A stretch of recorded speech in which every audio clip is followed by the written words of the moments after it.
Boa tarde a todos os queridos irmãos do Lar Espírita Alvorada Nova, o Leão. Meu nome é Evaldo, estou muito feliz pelo convite recebido pela Lucila, pelo nosso querido Jacó.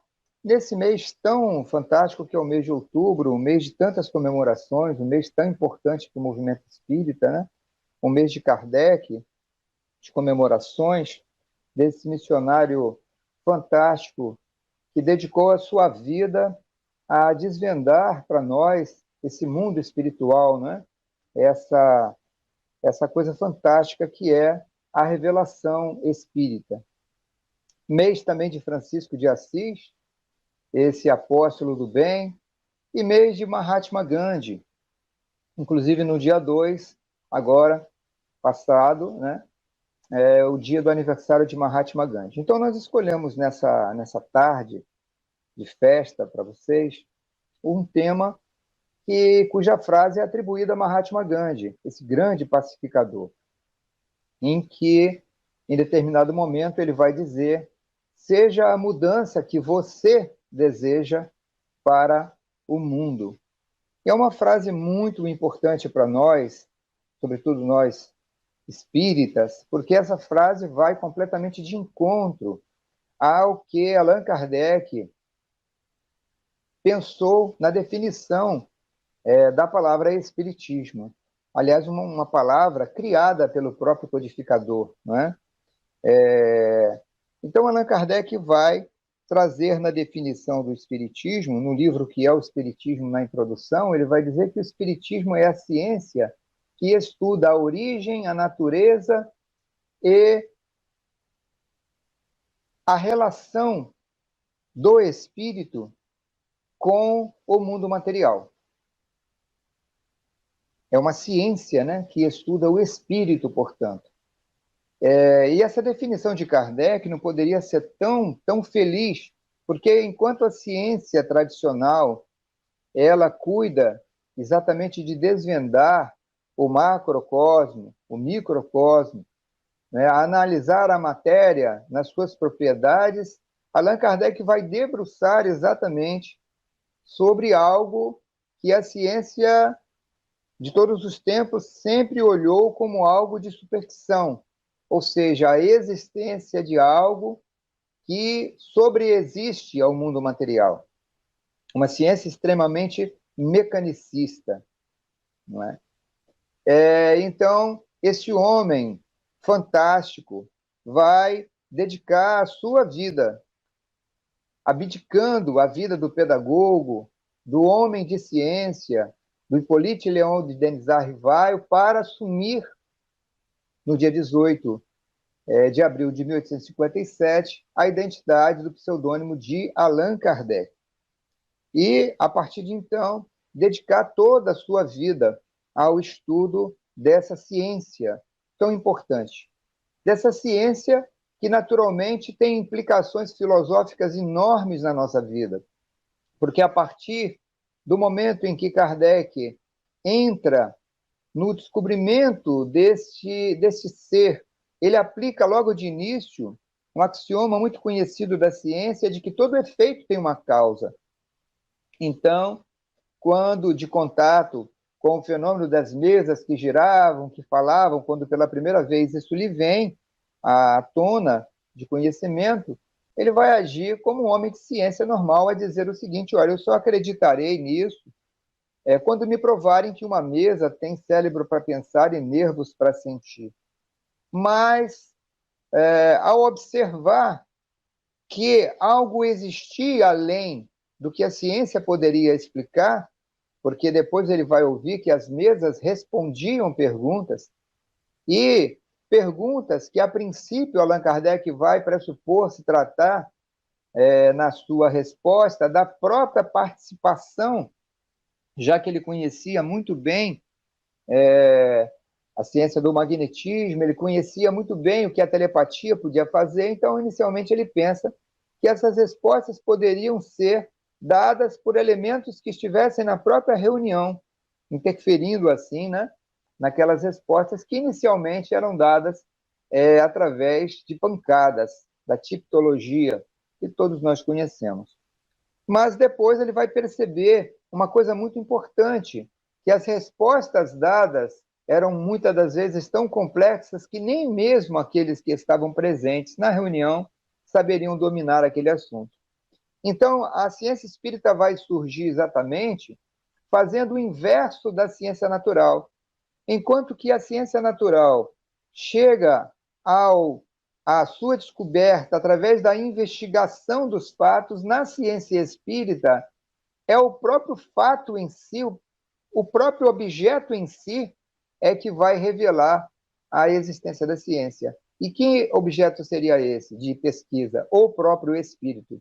Eles vão dizer: nós somos espíritos, ou seja, alma dos homens que passaram pela Terra. Então, diante do descortinar desta ciência, que poeticamente, não é? Nós poderíamos dizer que Kardec foi aquele homem que passou delicadamente o bisturi no véu da obscuridade que existia entre o mundo espiritual e o mundo material. Nasce, então, a ciência espírita, com implicações enormes no campo da filosofia, porque se a filosofia objetiva conduzir o homem a respostas, o contato com os espíritos vai exatamente trazer a lume um mundo filosófico de condução do homem. Então, quando Kardec vai estabelecendo diálogo com os espíritos e descobrindo a maravilha, a origem de suas dores, dos seus sofrimentos, das suas alegrias nesse mundo espiritual, aí vai surgindo toda uma filosofia de vida, de comportamento, com implicações naturalmente religiosas, porque isso vai trazer à lume a necessidade de um mundo moral que o homem, que nós, seres humanos, teríamos que cumprir diante de uma lei máxima da lei natural que rege, não é, a vida. Lei natural essa proposta por Deus, criada por Deus, e que implicaria na nossa destinação após a morte, uma vez cumprida ou uma vez descumprida. Então, o Espiritismo vai devolver ao homem algo que ele havia perdido. Porque se até então a religião dogmática tradicional imputava ao cumprimento de dogmas uma felicidade prometida e pronta e criada como um fruto maduro que Deus ofertava aos seus eleitos, agora o Espiritismo devolvia ao homem a responsabilidade do seu próprio destino, a responsabilidade de ser o co-criador da sua própria vida. Então nós devemos muito a esse homem magnífico, a esse missionário de Deus, a esse missionário de Jesus na face da terra, que vem trazer à lume essa ciência maravilhosa, com implicações filosóficas e com implicações religiosas. É muito interessante que Kardec reluta muito a aceitar que o Espiritismo fosse uma religião. Por quê? Por quê? Porque o que é a religião? O que era a religião à sua época e o que é a religião hoje? Um conjunto de dogmas, em que há uma hierarquia, em que há uma ordem hierárquica, vamos assim dizer, em que as pessoas vão galgando posições. Nós temos, por exemplo, na estrutura, para darmos exemplo da Igreja Católica, a figura do Papa, que é a figura máxima, que é abaixo de Deus, ele tem no papado toda a condução da humanidade. Temos nas religiões protestantes, no protestantismo também a figura dos pastores. Temos em todas as filosofias, em todas as religiões, sempre a figura de alguém que vai conduzir alguém a um rebanho. E Kardec vai ter a ousadia, na sua época, então, de trazer uma fala muito importante, talvez que determine muito a ideia do que a gente venha fazer, do que seja o Espiritismo e do que compete a cada um de nós enquanto seres humanos perante a lei de Deus. Quando todos professavam que fora da religião não há salvação, Kardec vai dizer que fora da caridade não há salvação. Há um diálogo muito interessante numa obra fantástica, o que é o Espiritismo, que já citamos no início desta palestra, em que Kardec, quando interrogado por um personagem que ele mesmo cria, o padre, e o padre lhe pergunta: é o objetivo do Espiritismo angariar proselitismo, fazer proselitismo? E ele responde: de maneira alguma, senhor reverendo. O objetivo do Espiritismo é formar homens de bem. Àqueles cuja religião lhes favorece, àqueles a cuja religião lhes conduz, o Espiritismo dirá que essas pessoas sigam, mas o Espiritismo veio, sobretudo, para aqueles que em nada acreditam. O Espiritismo veio exatamente para combater o materialismo.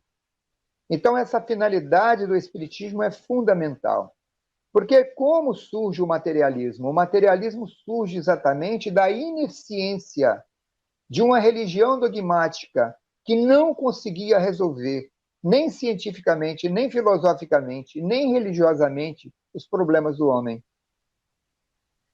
Quando se criou o Deus dentro dessas religiões, não foi um Deus que criou o homem à sua imagem e semelhança, mas a religião fez o Deus à sua imagem e semelhança.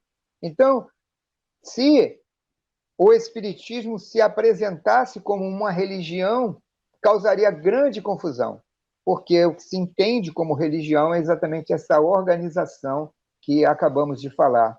Então, Kardec vai apresentar o Espiritismo como uma ciência de investigação, uma ciência com metodologia, uma ciência que vai investigar a origem dos espíritos, a sua natureza, a relação deles com os homens, suas propriedades, e tudo que decorre disso. Então, o objeto de investigação do Espiritismo é, senão, o espírito.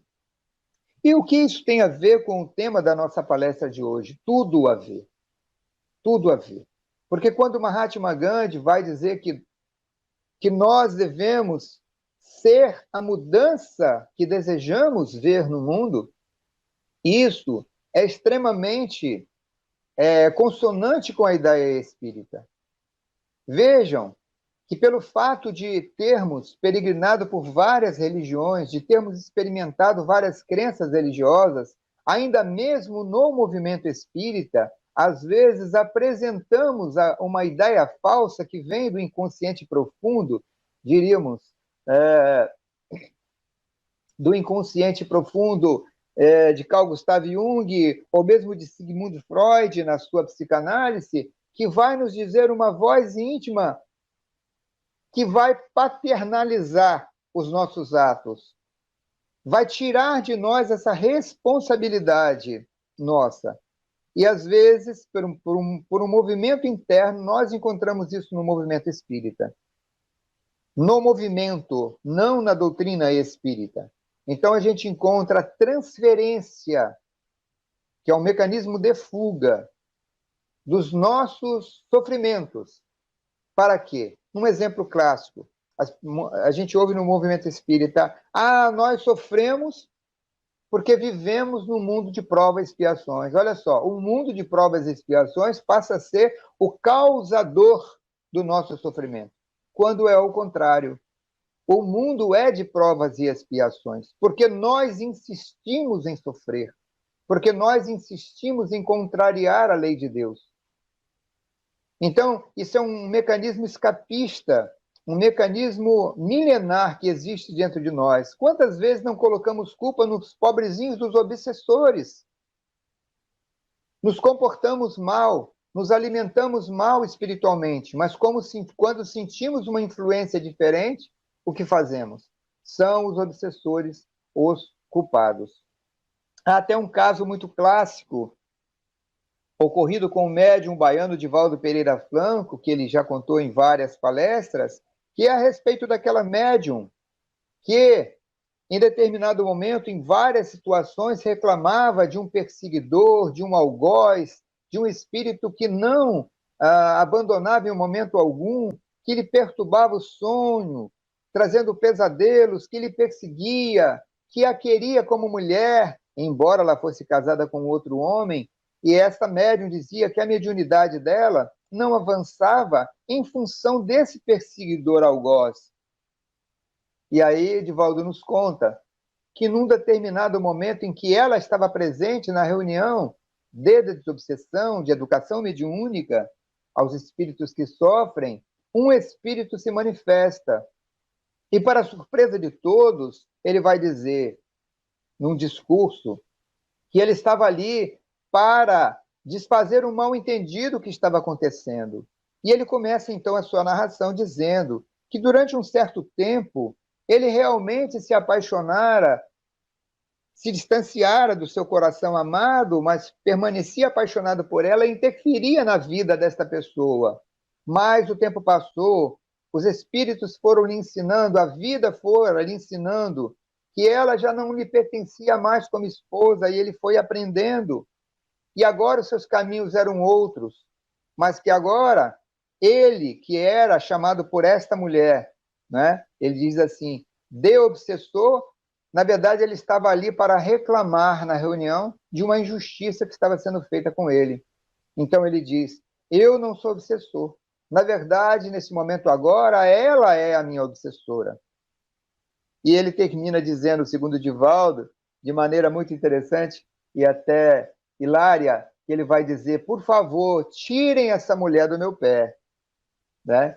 E ela, muito envergonhada, porque naturalmente ela percebeu que era ela, então ela percebeu que durante um tempo grande já era ela a obsessora desse espírito, que não deixava. Então, o mecanismo de fuga, de transferir para o mundo a responsabilidade dos nossos atos, dos nossos sofrimentos, é antigo.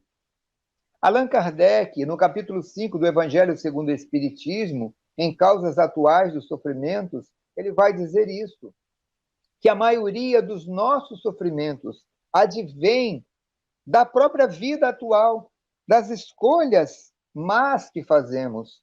Então, que coisa interessante isso, porque a doutrina espírita não nos coloca panos quentes, mornos, né, sobre as feridas que nós causamos, ou panos frios, né, dependendo da ferida. É muito importante a gente pensar que ela é uma doutrina extremamente realista conosco.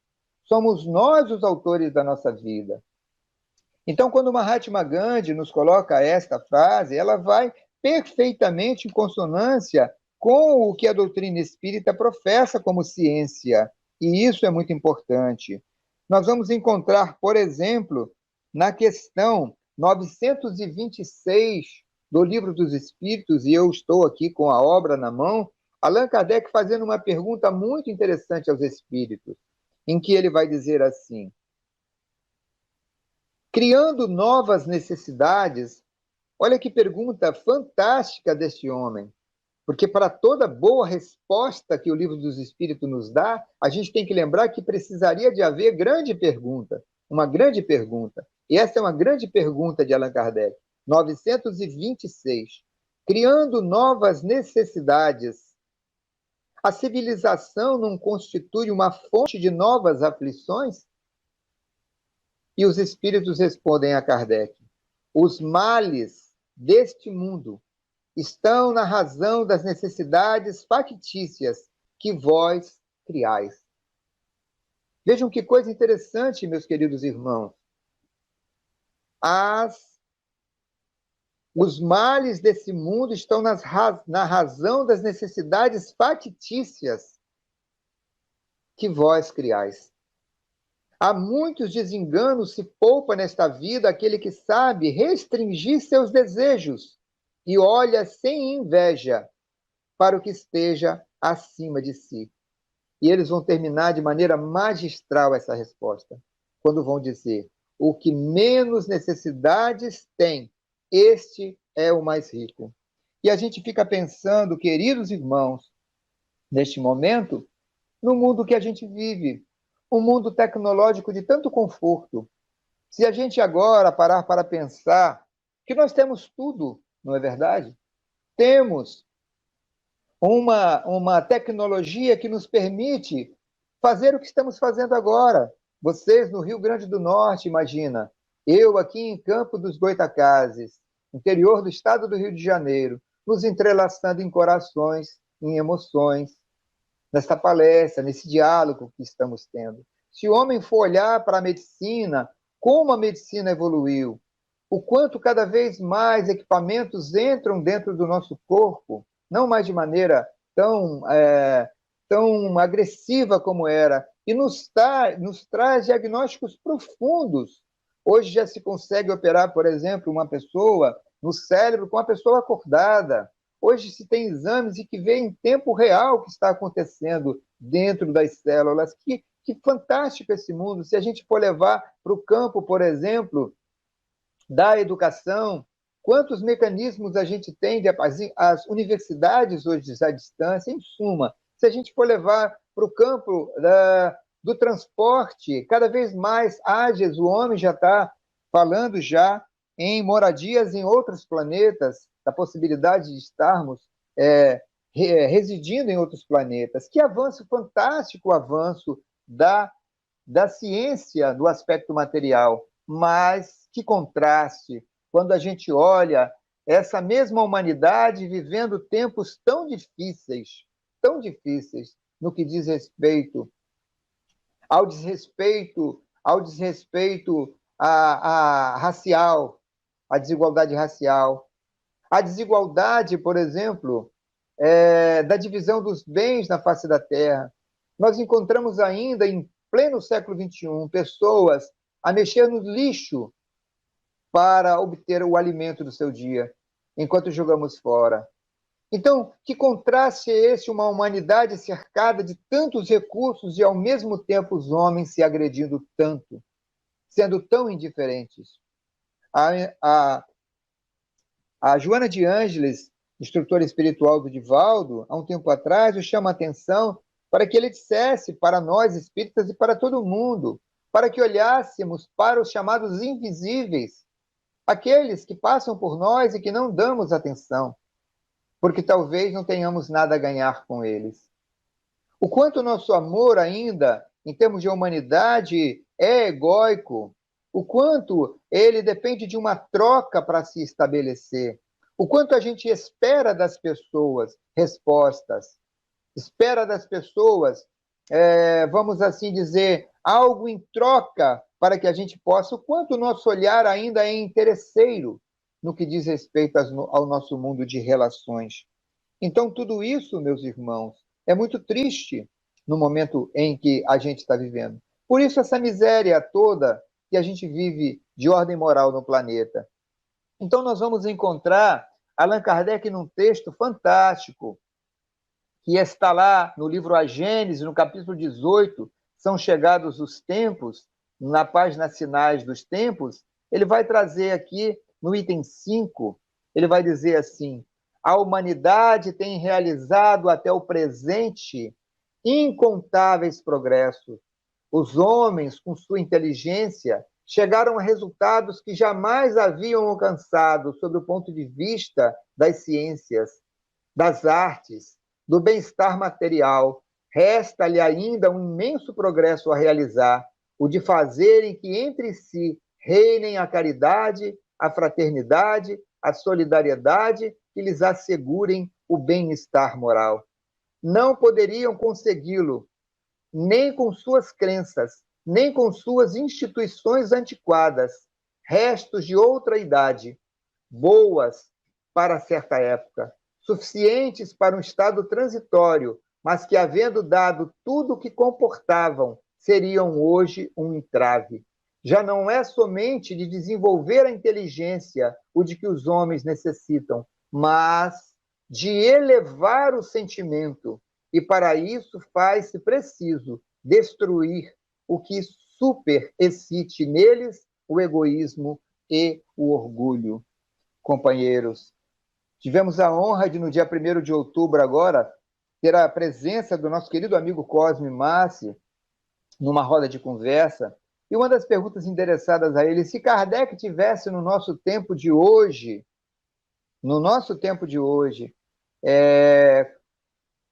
Quais os campos que Kardec interviriam? Uma boa pergunta. E Cosme responde de maneira magnífica. Eles responderiam, sobretudo, no campo moral. Kardec ia intervir, sobretudo, no campo moral. Porque esse é o cerne, o grande cerne das questões das injustiças, a questão da pobreza humana, a questão, vamos assim dizer, que assola a humanidade. O grande mal que assola a humanidade é, senão, o egoísmo. A chaga principal que os espíritos já haviam dito a Allan Kardec, que é, vamos assim dizer, a raiz central de de todos os sentimentos ruins que o ser humano precisa extirpar. No cerne de todos eles vai estar exatamente o egoísmo. Achar que somos o centro do universo. Achar que nós somos mais importantes que o outro. Achar que o outro está sempre em segundo plano, em terceiro plano, e que estamos em primeiro. Isso é que tem levado a humanidade. Não falta alimentos no mundo. Falta sentimentos no mundo. Não falta no mundo riquezas. Falta no mundo amor. A grande crise da humanidade não é uma crise econômica, financeira, não é uma crise política, não é uma crise de doença. A maior crise que nós, seres humanos, passamos é a crise moral. Quando nós temos a moral regendo o comportamento humano, nós vamos encontrar condutas éticas, condutas fraternas, condutas amorosas em qualquer lugar que estejamos. Portanto, eu me lembro agora, inclusive, de um conto intitulado Oásis, não é? Uma lenda, melhor, né? Um conto, uma lenda intitulado Oásis, que é muito interessante, que veste bem essa conversa que estamos tendo hoje. E esse conto, intitulado Oásis, diz o seguinte, que existia uma fonte de água límpida e transparente, altamente energética, num deserto, né? com povoado perto. E no amanhã de um dia, um jovem chega para beber nessa fonte e, ao sorver aquela água tão gostosa, ele pergunta a um velho que estava próximo à fonte. Ele pergunta: que tipo de gente mora neste local? E o velho lhe responde com uma mesma pergunta: que tipo de gente morava no lugar onde você estava? E esse jovem responde: ah, uma gente horrorosa, egoísta, uma gente traidora, traiçoeira. Olha, foi muito bom ter saído de lá, porque era horrível aquele lugar, era horrível aquelas pessoas. O jovem diz, e depois ele sai. Aconteceu que nesse mesmo dia, nesta mesma fonte, mais tarde, um outro transeunte passa, um jovem também, e sorve a mesma água da fonte e pergunta àquele velho a mesma pergunta que aquele jovem de manhã fizera: que tipo de gente mora nesta aldeia? E o velho lhe pergunta novamente, como fizera com o jovem da manhã: que tipo de gente morava no local onde você veio? E ele respondeu: ah, pessoas maravilhosas, incríveis, fraternas, bondosas. Que saudade eu tenho de lá. Puxa vida, o quanto eu gostaria de estar lá, mas não posso estar. E então o velho sábio arremete, como disse na resposta do jovem da manhã, essas mesmas pessoas você encontrará neste local. Ele deu essa mesma resposta também para o jovem de manhã. Um homem que acompanhou esses dois diálogos perguntou para o velho: como o senhor pode dar respostas tão diferentes? Para o jovem da manhã, o senhor disse que ele encontraria as mesmas pessoas horrorosas, isso aqui nesse lugar, e para o jovem da tarde você disse que ele encontraria as mesmas pessoas boas. Como você pode dar respostas tão diferentes para uma pergunta igual? E aí então o velho arremata o ensinamento profundo ao dizer: ah, meu irmão, carregamos para onde quer que venhamos a estar as pessoas internas com as quais nós nos identificamos. Se somos amorosos, se somos bondosos, se atraímos o bem, levamos conosco no nosso coração essas pessoas conosco. Essas pessoas, então, influenciarão para que pessoas de igual sintonia se unam a nós. Que resposta magnífica!